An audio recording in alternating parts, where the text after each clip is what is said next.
अवधेश और आप देख रहे हैं सफ़र भारत न्यूज़। आज हमारे साथ में दिव्या जी जुड़ चुके हैं जो कि एनिमल लवर हैं। आइए इन्हीं से जानते हैं एनिमल के बारे में थोड़ी सी कि लोगों को किस प्रकार से एनिमल को प्यार करना चाहिए और कुछ आज का जो एजुकेशन है कहीं ना कहीं डिफरेंट होते जा रहा है। इन्हीं से जानते क्या कहना है इनका।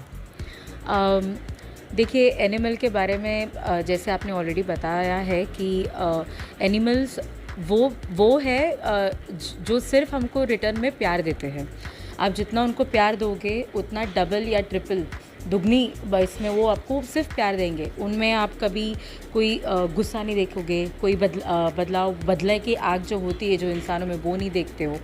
तो मेरा बस यही कहना है कि जब आप अपने इर्द गिर्द अपने दोस्तों को, अपने रिश्तेदारों में इतना प्यार बांट सकते हो तो उसमें से कुछ आप प्राणियों में तो दे ही सकते हो। आप कैसे कर सकते हो, हम ये नहीं कहते कि आप घर पे एक रखो या फिर बाहर किसी को पालो, मगर जब आप बाहर, गर्मी का सीज़न है, जब गर्मी है, आप शायद से एक कटोरी वाटी भर के पानी बाहर रख सकते हो ताकि चिड़िया पी सके। जैसे कि आपने कहा भी था पहले कि जितने भी झाड़ है वहाँ पे एक बाउल जैसा जो प्लास्टिक का आता है उसको लटका दिया जाए तो वहाँ पे पक्षियाँ वहाँ पे पानी पी सकती हैं।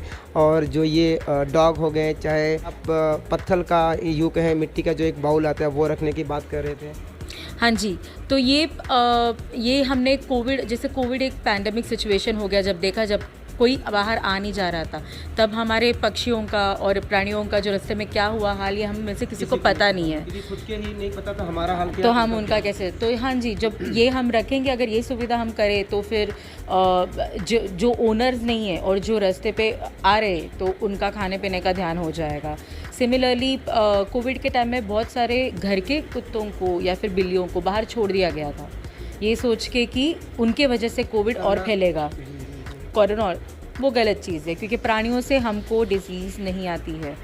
तो हाँ जी, ये सुविधा अगर, जैसे कि आपने देखा कि दिव्या जी का ऐसा कहना है कि हम जो घर में एनिमल पालते हैं उसे तो हम प्यार देते ही देते हैं, लेकिन जो बाहर हैं, जो स्ट्रीट डॉग हैं, चाहे पशु पक्षी, उन्हें भी प्यार करना चाहिए। मैं आपको बताना चाहूँगा कि कोविड काल में भी इन्होंने काफ़ी डॉगी को इन्होंने खाना भी दिया था और पशु पक्षियों के लिए इन्होंने पानी की व्यवस्था है कोविड के समय भी। और अभी तक लगातार इनका एनिमल का जो प्यार है, उसके प्रति जो लगाव है वो काफ़ी सराहनीय है। और ये लोगों को कहती भी हैं कि अगर आपने घर में नहीं पाल सकते तो कोई बात नहीं, लेकिन जो स्ट्रीट डॉग हैं, चाहे पशु चाहे पक्षी जो भी हैं, उनके लिए एटलीस्ट अगर एक व्यक्ति एक झाड़ के ऊपर बाउल का जो पानी करते हैं रस्सी से बांध के लटका सकते हैं, तो इस शहर में कितने जनता है, लाखों की तादाद में, तो कहीं ना कहीं अगर ये लोग एक कदम उठाएंगे तो शायद से मुझे नहीं लगता है कि पक्षी को पानी की कमी होगी। और जो डॉग हैं, जो भूखे, जो खाने के लिए यहाँ वहाँ भटकते हैं, उन्हें ऐसे भटकना नहीं पड़ेगा। इनसे बात करते हैं एजुकेशन को लेके, क्योंकि ये भी यूके में इन्होंने स्टडी की है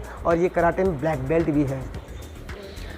मैं ये भी कहना चाहूँगी कि आजकल के जो युवा है, अभी देखिए, हम कुछ लोग जो कर सकते हैं, खिला सकते हैं पक्षियों को, कुत्तों को। कोविड में जो हम खिलाते थे उसका खर्चा बहुत आता है, ये मैं जानती हूँ कि सभी लोग नहीं कर सकते, बट अभी के जो युवा है जो इतना अर्न कर रहे हैं, वो लोग एक टुगेदर एक ग्रुप बनाकर छोटा छोटा कॉन्ट्रीब्यूशन कर हफ्ते का कोई एक बंदा करे, दूसरे हफ्ते में कोई ये बंदा करे, ऐसे करते हम कर सकते हैं। एजुकेशन के बारे में क्या कहना चाहेंगे आप? एजुकेशन के बारे में तो ये कहूँगी कि काफ़ी चेंजेस है इंडिया में और अब्रॉड में। जैसे मैं यूके में पढ़ी हूँ, वहाँ पर प्रैक्टिकलिटी में ज़्यादा बिलीव करते हैं, मार्क्स लो और निकलो, यानी मार्क के पीछे ज़्यादा सब भाग। बिल्कुल, मगर वहाँ पर वैसे नहीं, वहाँ पर प्रैक्टिकल, वहाँ पर रट्टा मारने के लिए ज़्यादा नहीं बोलते हैं।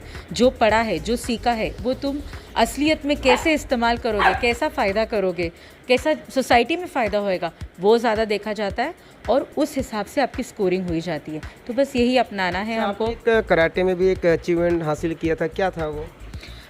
जी, मैं साउथ एशियन गेम्स की मेडलिस्ट रह चुकी हूँ 2004 में श्रीलंका में।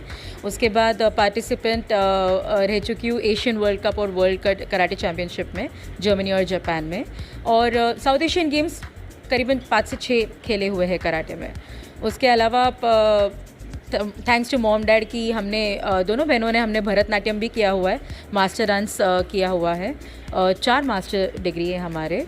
और हम लोग अलग अलग स्पोर्ट्स में भी हमको इन्वॉल्व कर रखा था मम्मी पापा ने, जैसे स्केटिंग है, चेस में हम लोग चैम्पियन है, टेबल टेनिस यूनिवर्सिटी चैम्पियन है, स्विमिंग हुआ, वॉलीबॉल में स्टेट चैम्पियन है हम लोग।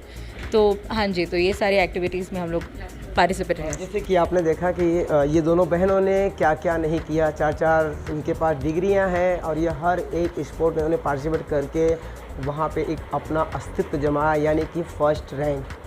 कहते हैं ना कि लड़कियां किसी से कम नहीं होती हैं, वो चीज़ इन दोनों बहनों ने दिखाया है। और एनिमल के बारे में उन्होंने कहा है कि अगर आप अकेले नहीं कर पा रहे हो, कि आपको सही पता होगा कि फाइनेंशियल की सबको प्रॉब्लम होती है, तो अगर एक व्यक्ति नहीं हायर कर पा रहा तो ग्रुप बना के आप उनके लिए कुछ ना कुछ कर सकते हो।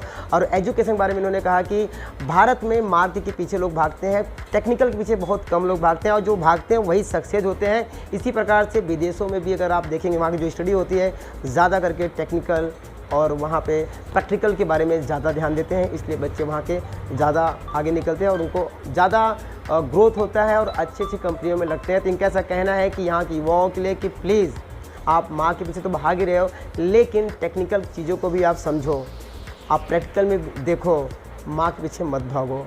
सफल भारत के लिए अवधेश राय की रिपोर्ट।